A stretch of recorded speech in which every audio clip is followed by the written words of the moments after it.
Halo teman-teman, Assalamualaikum warahmatullahi wabarakatuh. Izinkan saya memperkenalkan diri. Nama saya Gita Sandra Mukti dengan nomor NPM 22412024 dari kelas akuntansi 22A.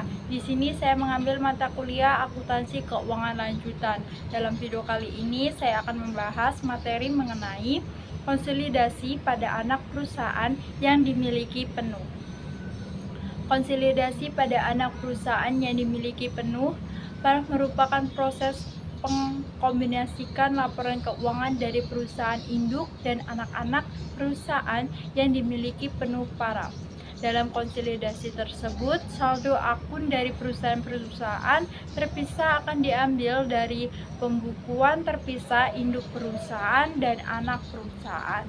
Kemudian dimasukkan dalam kertas kerja konsolidasi. Ayat jurnal eliminasi hanya muncul di kertas kerja konsolidasi dan tidak mempengaruhi pembukuan masing-masing perusahaan. Konsolidasi pada anak perusahaan yang dimiliki penuh paraf tidak diperlukan setelah periode-periode berikutnya, seperti pinjaman dari induk perusahaan ke anak perusahaan yang dilunasi. Beberapa ayat jurnal eliminasi diperlukan di dalam kertas kerja konsolidasi. Tiap laporan keuangan konsolidasi disusun untuk beberapa periode, seperti jika induk perusahaan menjual tanah ke anak perusahaan dengan harga lebih tinggi, yaitu 5 juta dari biaya perolehan tanah tersebut. Ayat jurnal kertas kerja diperlukan untuk mengurangi saldo tanah sebesar 5 juta tiap kali neraca konsolidasi disusun selama anak perusahaan masih memiliki tanah tersebut. Konsolidasi pada anak perusahaan yang dimiliki penuh paraf memiliki beberapa karakteristik yang mengatur prosesnya, seperti yang pertama, kertas kerja konsolidasi. Kertas kerja konsolidasi merupakan mekanisme yang isi untuk menghubungkan akun-akun dari perusahaan yang terpisah. Kertas kerja konsolidasi ini digunakan untuk menyesuaikan saldo gabung menjadi angka yang dipaparkan seakan-akan semua perusahaan yang dikonsolidasi tersebut adalah perusahaan tunggal. Kedua, ayat jurnal eliminasi. Ayat jurnal eliminasi hanya muncul di kertas kerja konsolidasi dan tidak mempengaruhi pembukuan perusahaan-perusahaan terpisah. Ayat jurnal eliminasi digunakan untuk menyesuaikan total saldo akun perusahaan yang dikonsolidasi. Ketiga, format kertas kerja. Kertas kerja konsolidasi mempunyai format yang terdiri dari 4 kolom.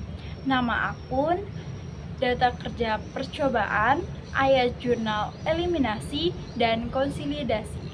Data neraca percobaan memiliki 2 kolom, induk dan anak. Sementara ayat jurnal eliminasi memiliki 2 kolom, debit dan kredit. Keempat, karakteristik ayat jurnal eliminasi.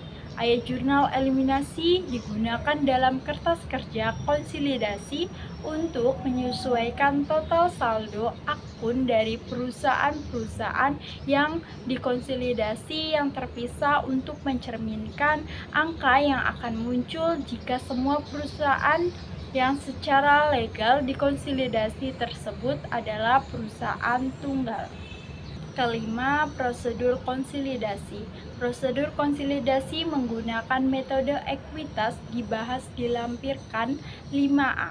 Apapun metode yang digunakan induk perusahaan untuk mencatat investasi di anak perusahaan, laporan keuangan konsolidasi yang dihasilkan tetap sama karena investasi dan akun-akun terkait akan dieliminasi dalam proses konsolidasi.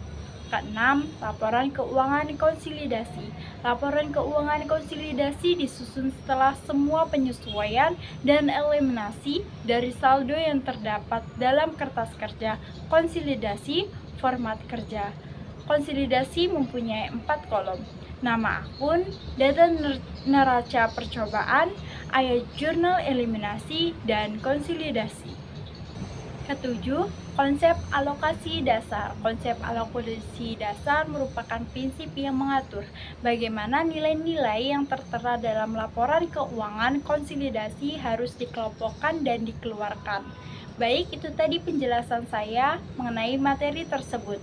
Saya Gita Chandramukti, saya akhiri. Wassalamualaikum warahmatullahi wabarakatuh.